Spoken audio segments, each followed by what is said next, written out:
I'll start off wearing my glasses just to avoid a problem later. Admiral Carter, Admiral Natter, distinguished graduates, the great class of 1964, please stand. Where are you? Okay, great. You guys get up if you're able.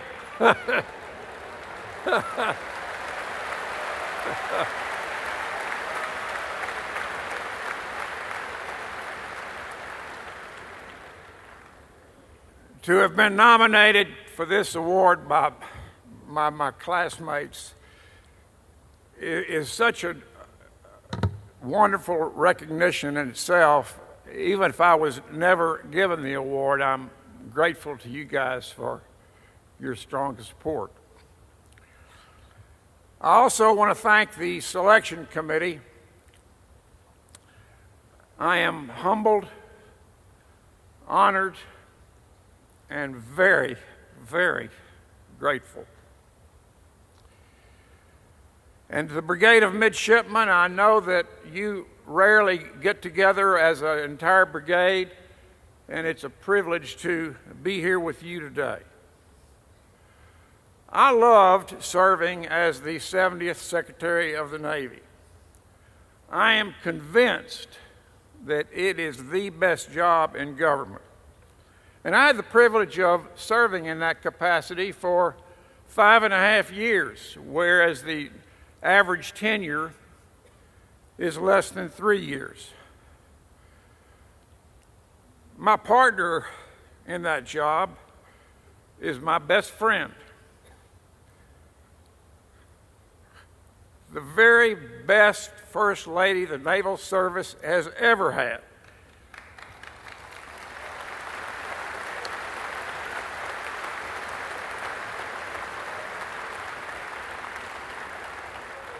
She did more to enhance the quality of life for sailors and Marines than any one single person ever has.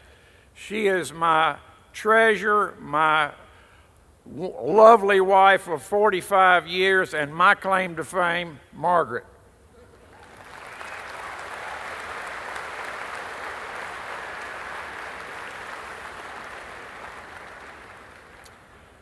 I'm also very grateful that my older brother, sister-in-law, sister and cousin from Dallas, William, Pam, Margaret, and Jean are here. My family has showered me with love and support from the day I was born.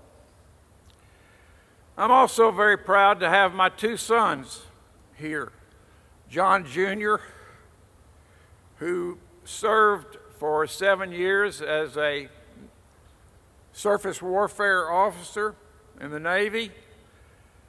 He's here from Chicago with his lovely wife, Hasmeen, and their two wonderful sons, Antonio and Mateus. And my son, Chris, who served for 9 years in the U.S. Marine Corps as a CH-53 pilot and is married to a former Navy CH-60 pilot and has two wonderful sons who are too young to have made the trip from San Diego. And I'm also very grateful to have friends who have come from far and wide, from California, Florida, North Carolina, Texas. I tell you, I am a richly blessed man. Now I'd like to address the Brigade of Midshipmen. When I assumed office in 1993, there were some major issues that had to be addressed. The Tailhook Convention had occurred less than 2 years before, and some historians have said that that was the biggest blow the Navy had taken since the Pearl Harbor attack. They were literally wearing T-shirts that said, "Women are property." And the discipline to those involved was on my desk for action. The biggest cheating scandal in the history of the Naval Academy had occurred the year before, and some say it was the biggest that had occurred in any academy. And my decision was required for those involved. The Congress had just changed the law with respect to women in combat and gays in the military, and those changes were a huge shock to the culture of the Navy Department. The significant downturn that had occurred as a result of the end of the Cold War was underway, and advancement rates were much, much slower than normal. After I'd been in office for a few weeks and I was about to leave the Pentagon to go out and visit with sailors and Marines, there was this big banner headline in Navy Times, sort of like it would be for World War III breaking out, and it said, "Navy morale at all-time low." Well, I had a major leadership challenge on my hands. About that time, I received in the mail, unsolicited, a lovely list of the timeless traits of leadership from Dr. John MacArthur, Jr. I want to share with you this list of traits, which was very helpful to me, and I hope it will be for you also.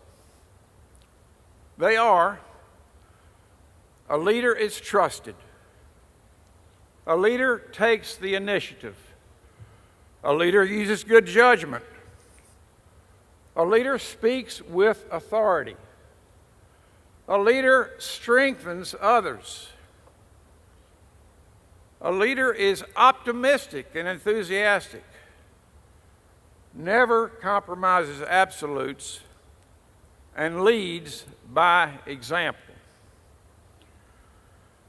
Leadership is the ability to start from anywhere and influence everybody that comes into your path. This academy is all about developing leaders. And I want to share some thoughts with you on a few of these traits. And the first is trust. A leader is trusted. President Jimmy Carter, a distinguished graduate, personifies trust. He tells it like it is and is genuinely trusted around the world. A leader strengthens others. When we were midshipmen, we had a superintendent by the name of Rear Admiral Charles C. Kirkpatrick. We called him Uncle Charlie. And whenever he had a group of midshipmen assembled, he would always tell us, "You can do anything you set your mind to do, and don't you forget it."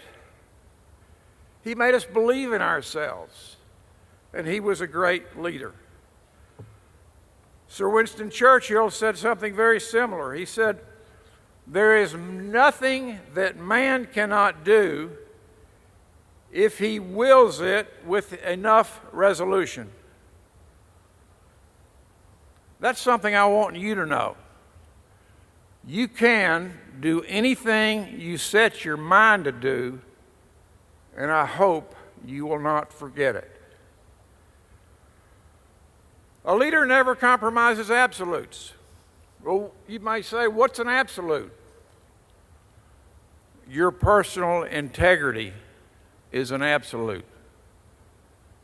Our core values of honor, courage, and commitment are absolutes.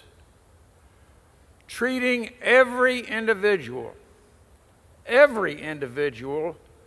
with dignity and respect is an absolute. A leader leads by example. The best leaders need fewer words than most because they lead with their lives. As St. Francis of Assisi said, "Spread the gospel always. When necessary, use words."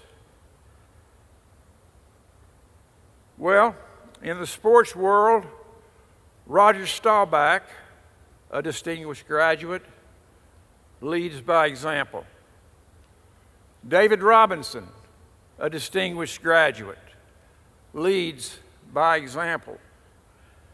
And in the brigade today, midshipman Keenan Reynolds leads by example in setting all these records, being selected to be the inaugural award winner for the Stephen Decatur Award.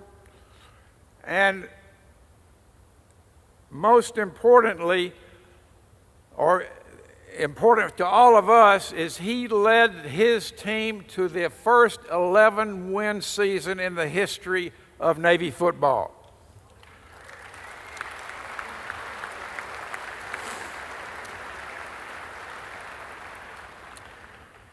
A shorthand version of these timeless traits of leadership, or a shorthand version for a lesson in leadership, is simply this: know your stuff, be a person of character, and take care of your people.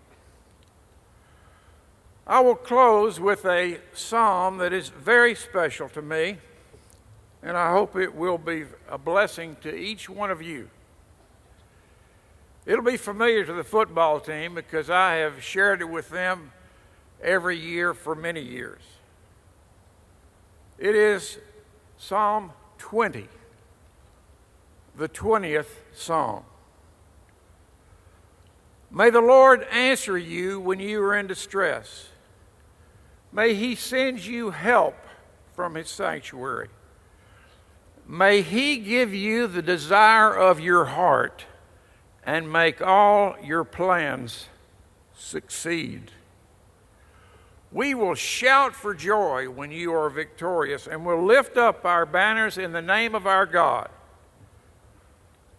May the Lord grant all your requests. Now I know the Lord saves His anointed. He answers him from His holy heaven with the saving power of His right hand. Some trust in chariots and some in horses, but we trust in the name of the Lord our God. They are brought to their knees and fall, but we rise up and stand firm.